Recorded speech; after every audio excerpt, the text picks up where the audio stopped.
Hello and welcome. This is another edition of Dry Talk. On today's session, I'm joined by Tigray Interim Administration President Getachew Reda to speak about the current developments in Tigray.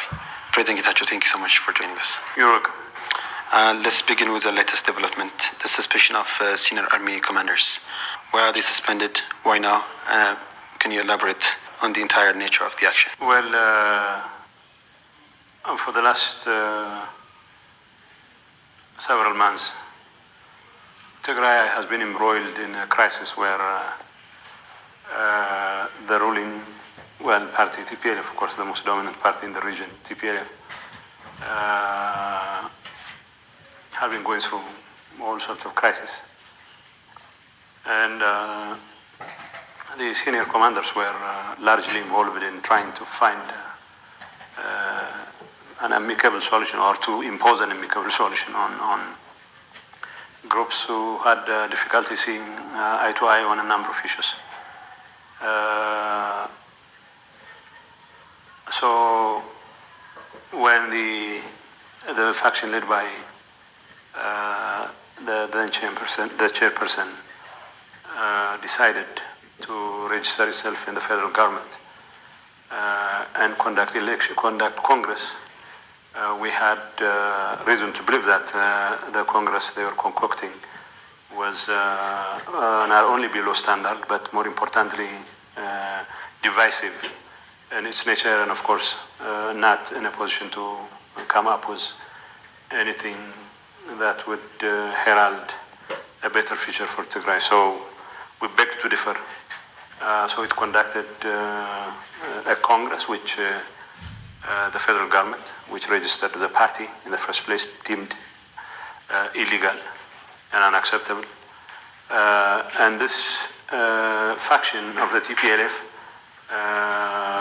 took it upon itself to declare that the interim administration belonged to it, and of course it was within its right to restructure, not to restructure, essentially to destroy the interim administration and replace with its own.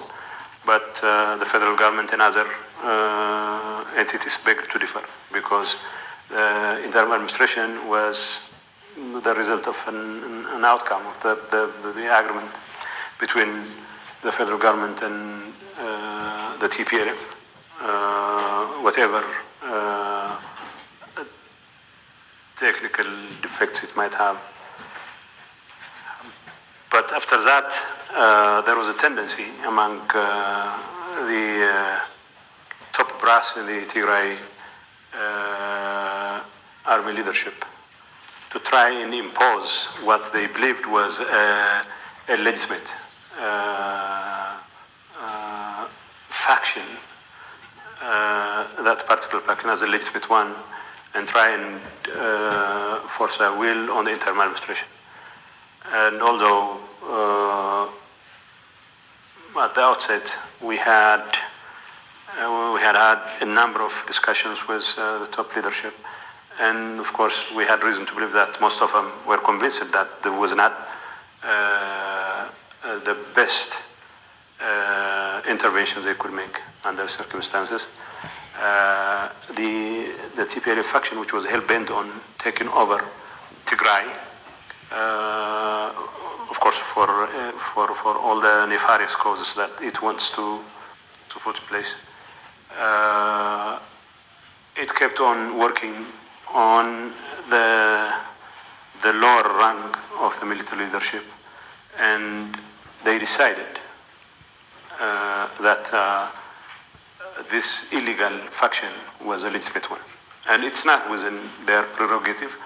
It is one thing to say that you support this group or that group, but it's entirely different to try and use force to impose your will on the people of Tigray. And the interim administration is only an interim one, and of course, whatever arrangements are going to be made to replace the president or the cabinet members should be done in consultation with the federal government. And of course, the federal government said as much, but they wouldn't stop. So they kept on trying. And of course, the process of delegitimizing the interim administration itself started to gather steam since of late.